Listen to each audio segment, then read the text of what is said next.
Think about your everyday routine.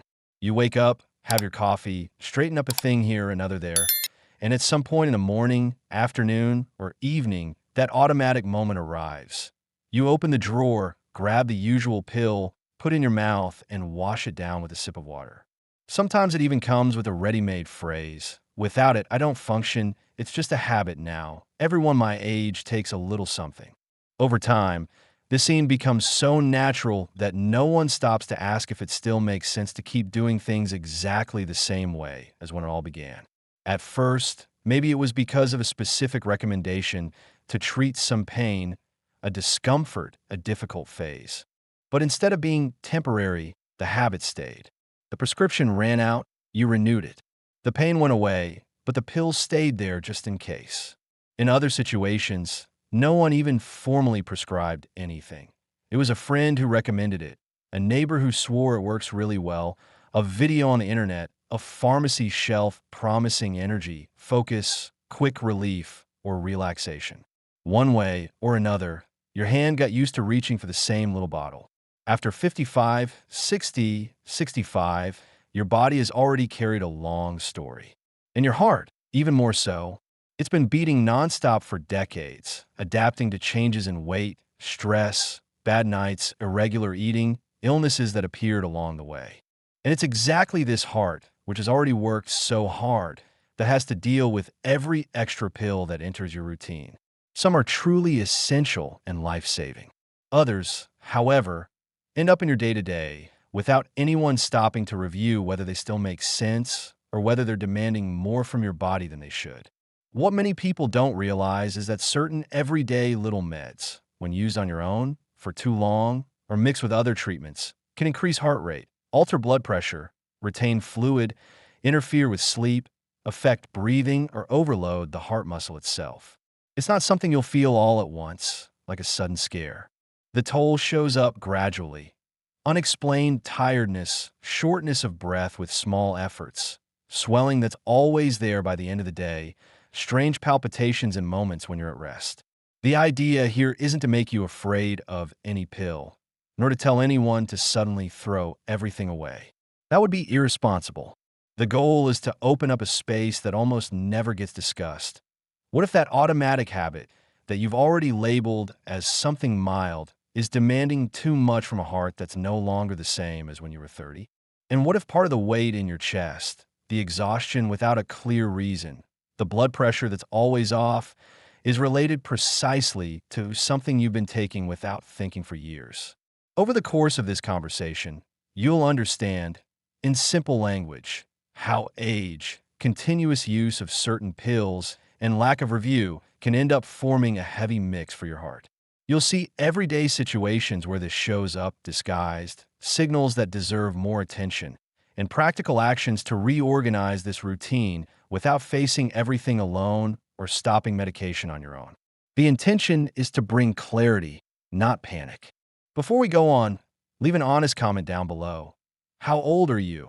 And do you take any kind of pill every day, whether for blood pressure, pain, anxiety, sleep, energy, circulation, or any other reason? You don't have to mention names. Just say whether this is part of your reality. If you take care of someone older, you can say how many pills that person usually takes per day. This exchange helps us understand who this message is talking to and think about content that speaks directly to your life. And take the chance to subscribe to the channel and turn on notifications. That way, whenever a new alert about health and later life comes out, you'll get the notice and won't have to rely on luck to stumble on this kind of information. Sometimes a small piece of guidance arrives just in time to prevent a bigger scare later on. Now, with that scene fresh in your mind, you, the drawer, the glass of water, and the pill that has already become a habit, let's start taking this routine apart step by step. In the next part, we'll go into the reality of daily self-medication and how it gradually settles in silently, to the point where no one asks whether that little pill is still an ally or if it's weighing too heavily on your aging heart. When we talk about a daily little pill, many people picture something weak, almost harmless, a tablet that seems too small to cause any problem. But routine is built precisely on these small gestures. One day you take it because you were in pain, the next because you slept badly, then because it helped so much the last time. Before you know it, it's no longer a one-off solution. It's become a fixed part of your life. Every day at the same time, the same dose, without anyone reviewing whether it's still truly necessary. It's common for this to start with something simple. A painkiller that helped with that little backache. A natural product promising better circulation or less fatigue. A capsule sold as a sleep aid. A pill someone swore would boost your energy and drive. Instead of being used for short periods, as should happen in most situations, they keep being renewed, bought again, kept on the nightstand or in the kitchen, always within easy reach. As the years go by, other pills come into the picture, the ones your doctor really prescribed for blood pressure, diabetes, cholesterol, heart problems. These are crucial, often irreplaceable. But alongside them, those old familiar pills you started taking on your own keep going. And that's where the problem begins. A heart that already carries decades of effort has to cope, at the same time, with serious treatments and with experiments that nobody is really monitoring. Picture a typical day. Early in the morning, you grab your pills, separate the ones prescribed by a professional, and, almost without thinking, add that other one that has always helped with your energy. In the afternoon, you repeat the move with another tablet so it won't hurt so much. At night, one more to relax or knock you out quickly. Each one on its own might not seem like a big deal, but together, day after day, they force your body to work twice as hard to process everything. Your heart is part of that equation in several ways. Some product can affect blood pressure, pushing it too high or too low. Others interfere with how much fluid your body retains, causing swelling in your legs and ankles, which means more volume for the heart to pump. There are also those that speed up your heart rate, leave your body in a state of alert, and disturb real rest. When this happens in someone of advanced age, with a history of high blood pressure, heart disease, or circulation problems, the risk of overload grows a lot. The big issue is that almost no one notices this happening. Because the routine was built gradually, you get used to the idea that it's always been like this. If your chest feels tight, you blame stress. If you're short of breath with little effort, you say it's just lack of fitness. If your body swells, you blame the heat or the time spent standing. Almost never does the inner dialogue sound like, could this mix of so many pills be weighing too heavily on my heart? Another dangerous point is blind trust in the word natural. Many products sold as harmless also contain active substances that can affect blood pressure, heart rate, blood clotting, sleep. When they become part of the routine of someone already using important medication, this mix can create unexpected effects. And because the person believes it's something gentle, they don't even remember to mention it at their next appointment. It ends up looking as if they only take the main medications, when in reality they're using a whole series of other things on the side. That's why the habit of swallowing pills every day, without review, deserves to be taken more seriously. This isn't about demonizing medicine, much less discrediting treatments. The point is that a mature heart needs less improvisation and more clarity. Every extra pill that enters your routine, especially without supervision, adds one more piece to a system that's already working close to its limit. If, while hearing all this, you're thinking of your drawer full of boxes, of the little jar with capsules for this and that, it's worth holding on to that reflection. In the next part, the conversation will get a bit more practical.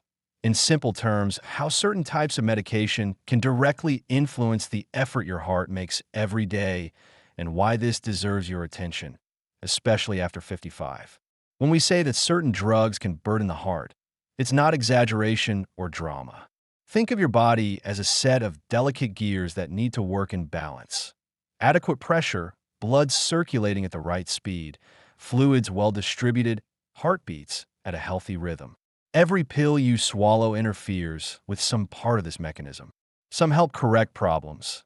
Others, when misused, end up creating new difficulties inside. There are substances that, for example, tend to speed up your heart rate. The person takes them thinking they're just for energy, to fight sleepiness, to improve focus, and doesn't realize that behind that feeling of drive, the heart may be working at a higher speed than it should, especially in someone with a history of high blood pressure or heart disease. The result doesn't show up on a single day, but over time it becomes that strange feeling of a racing heart in ordinary moments, like climbing a few steps or walking to the gate. Other types can push blood pressure up. Sometimes they're pills for pain, discomfort, inflammation, allergy, flu, and so on.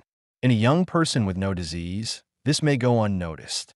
But in a body with stiffer arteries, tired veins, and a heart with years of service, any constant increase in pressure means extra effort.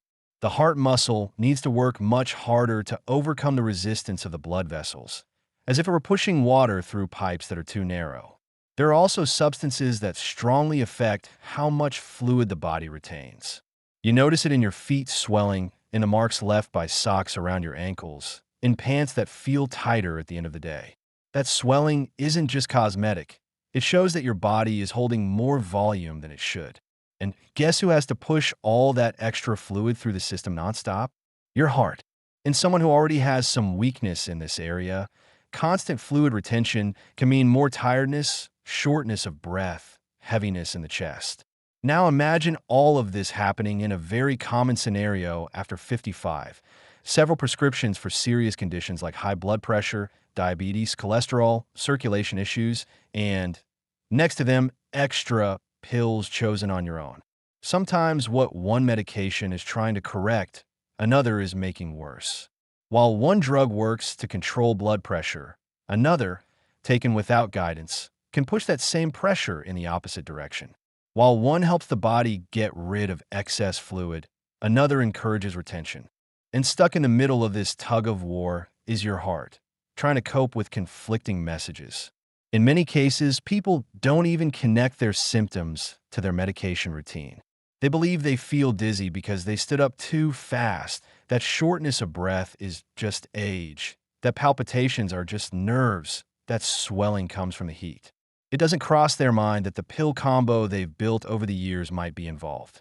Especially because almost no one has ever sat down with them to calmly explain that medicine isn't only what's written on the main prescription. Everything you swallow expecting some effect counts in the total.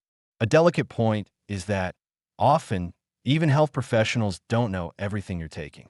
In the appointment, you mention the official medications but forget the pill to sleep better, the drops you take when you're anxious, the natural circulation capsules, that product you saw on TV and started using every day.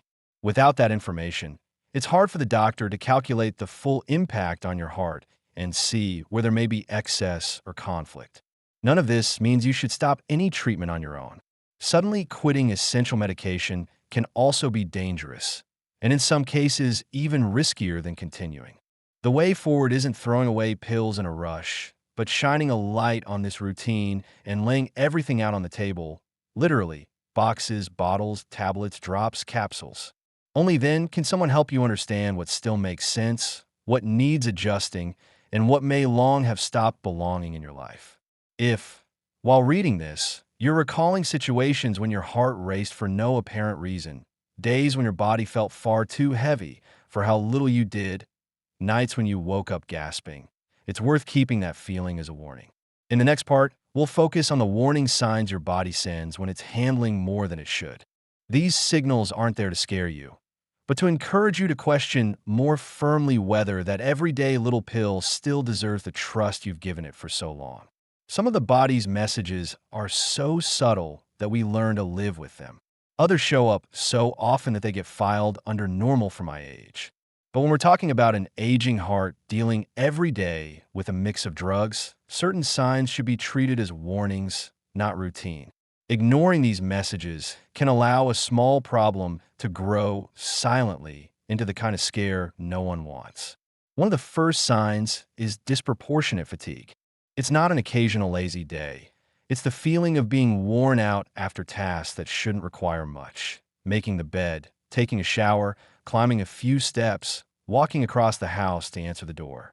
You finish these simple things feeling like you've run a marathon. You're out of breath. Your chest feels heavier, your body begs to sit down. If this happens almost every day, especially after some new little pill was added to your routine, it's not something to sweep under the rug. Another very common message is shortness of breath in situations that used to feel easy. It might be talking and walking at the same time, climbing a gentle slope, talking on the phone while wandering around the house. Suddenly, you need to pause your sentence to breathe better, stop in the middle of the way, lean on something. Instead of seeing this as a warning, many people adapt their lives. They avoid stairs, avoid walking too much, avoid situations that demand a bit more from the heart. But the reason for this growing limitation often lies in a combination of factors: age, illnesses, and also what you put into your body every day in the form of pills. Palpitations also deserve attention. That heart that suddenly seems to speed up too much, change rhythm, or skip beats in your chest. Some people describe it as if it were pounding in the throat or pounding in the ears. It can happen when you're resting, sitting, lying down watching TV, or shortly after taking some medicine. Instead of writing it down and relating it to their routine, most people just get scared in the moment, wait for it to pass, and move on, telling themselves it was nerves, emotion, of fright. Swelling in feet and ankles is another message not to ignore. Ending the day with legs marked by socks, feet looking wider, veins more prominent, shoes feeling tighter can indicate the body is retaining fluid. There are many possible causes, but when this mixes with daily drug use and a sense of fatigue, it needs to be taken seriously.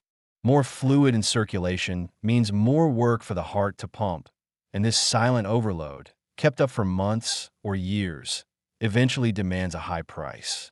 Frequent dizziness also belongs on this list. Standing up and seeing everything spin, feeling the floor give way for a few seconds, having to hold on to furniture before you can walk straight. Sometimes this has to do with blood pressure rising and falling too quickly, either because the body isn't well regulated or because some medication is interfering with that balance. When someone is taking many different drugs, some essential, others not so much, it becomes much harder for the body to keep everything under control. It's also important to pay attention to more intense symptoms that should never be treated as something simple.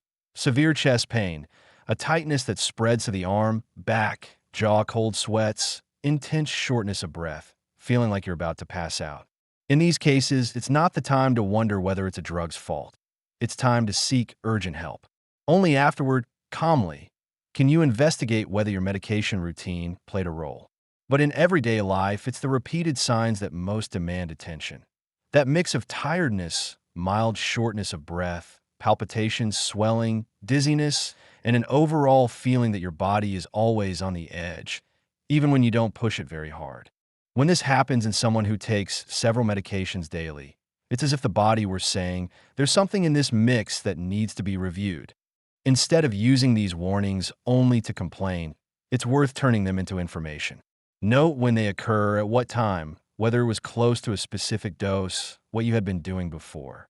This kind of record, taken to an appointment, helps show the health professional that this isn't just age-related fatigue, but a pattern that may be linked to how your heart is being taxed every day by your lifestyle and the pills you've chosen to keep.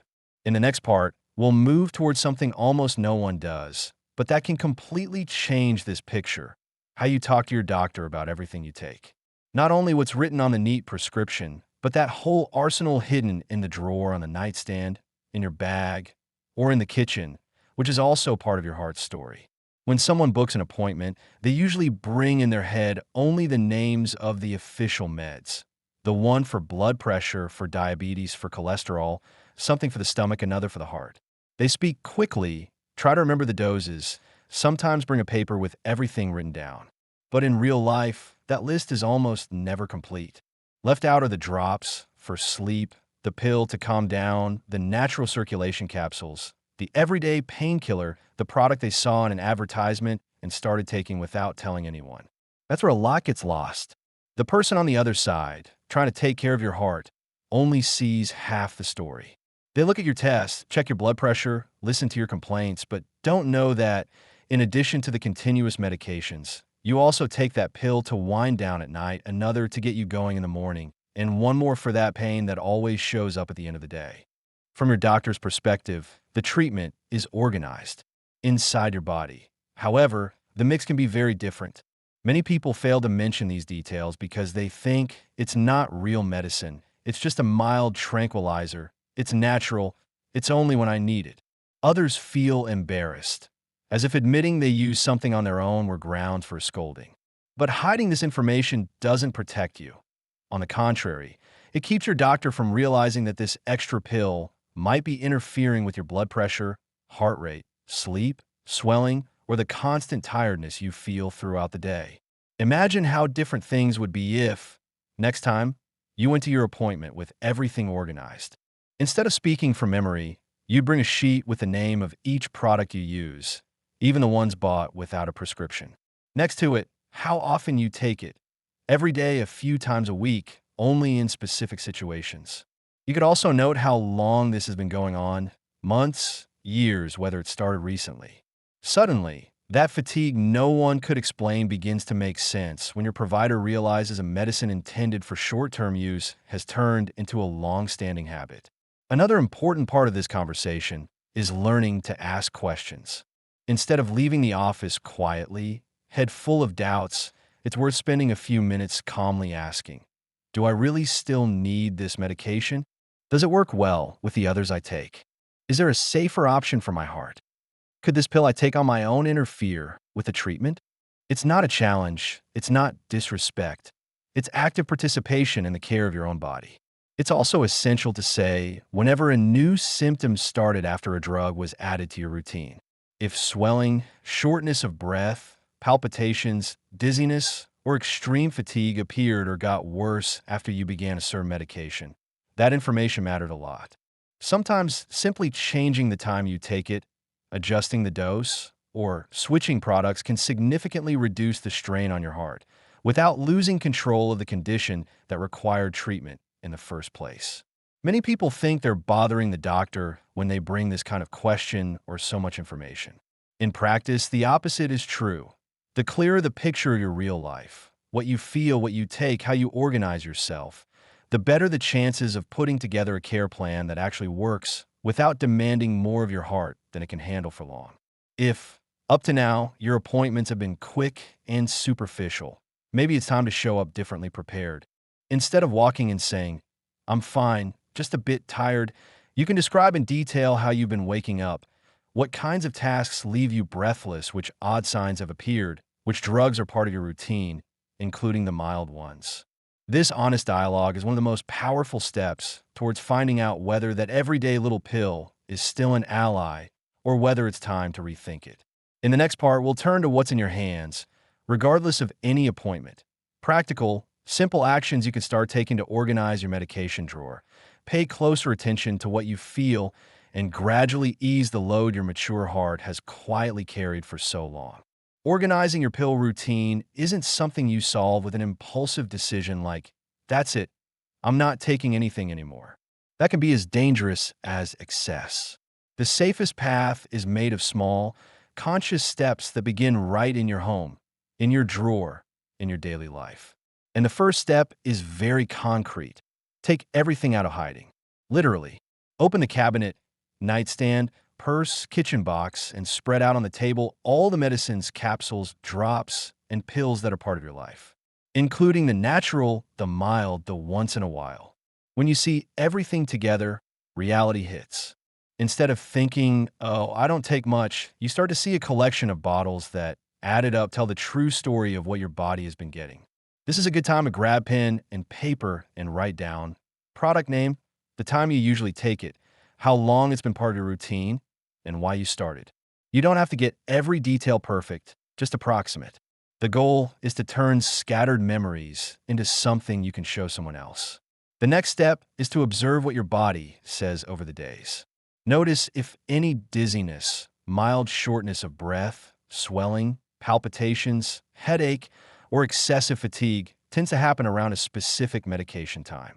Not to panic or decide on your own that it was such and such pill, but to arrive at your next appointment with concrete information.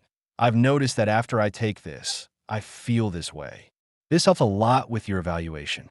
It's also important to review the drugs that were originally supposed to be temporary and never left. Remember that pain pill that was meant for a phase?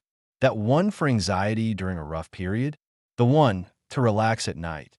That entered your life during a bout of insomnia? Ask yourself, Has anyone gone over this with me in the last months or years? Has it been adjusted to my heart, my blood pressure, my current age?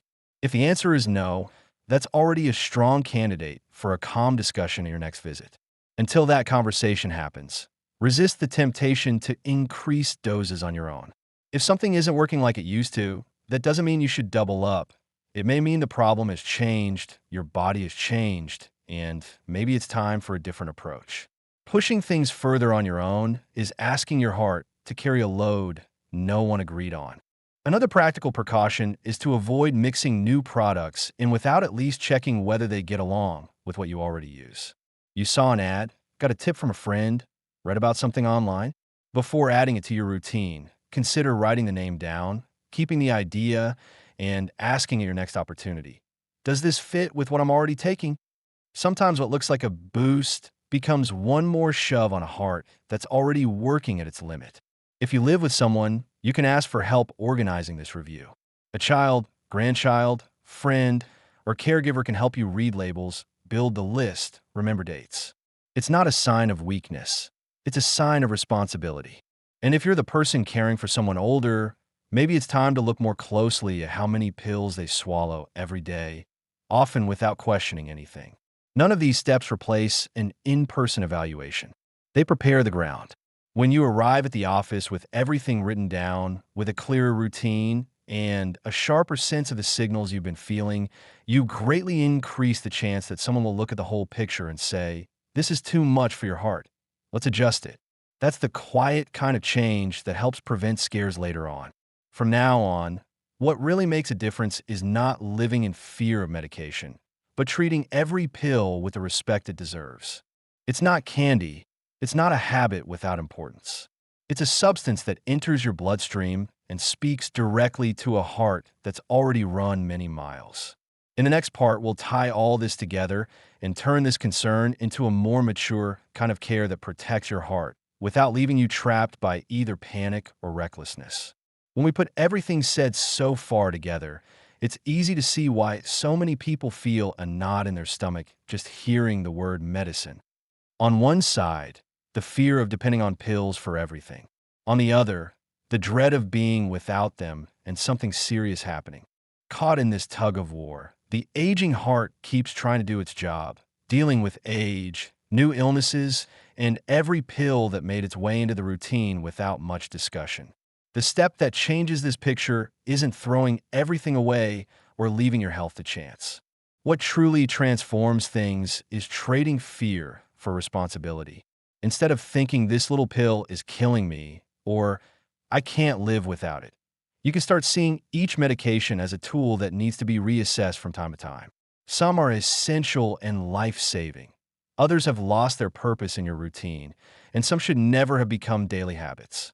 What separates one group from another isn't advertising, but a good conversation with someone who understands the subject, plus your honest observation of how you feel.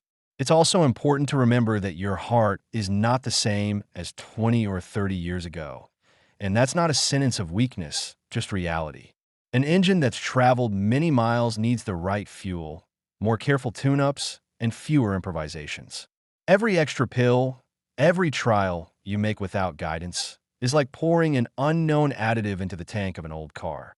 It may seem to work for a while, but no one knows what silent damage might be building up inside. When you decide to organize your drawer, write down everything you use, pay attention to the signals your body sends, and bring that whole story to your appointment, you're doing something much bigger than it seems. You're saying, in practice, I want to take part in caring for my heart, not just obey in the dark. That mature attitude changes how you hear instructions and how you're heard, too. Instead of being just another tired patient, you become someone who brings data, questions, observations. That makes a difference. If this conversation stirred something in you, take a moment to write in the comments what struck you the most. Was it realizing how many pills slipped into your life without review? Was it recognizing signs of fatigue, shortness of breath, swelling, or palpitations you've been brushing aside? Or was it understanding that mild and natural products also affect your heart? Writing it down is a way of telling yourself you're no longer going to treat your body as an afterthought. If you haven't subscribed yet, do it now and turn on notifications. That way, the next videos that clearly explain the risks and care needed in later life arrive to you effortlessly, helping protect not only your heart, but also your independence and the quality of your years ahead. And if you know someone who's always saying, it's just a little pill, I take it every day, send this video for them to watch calmly. Sometimes a conversation like this arrives exactly when their body has been crying out for help for a long time.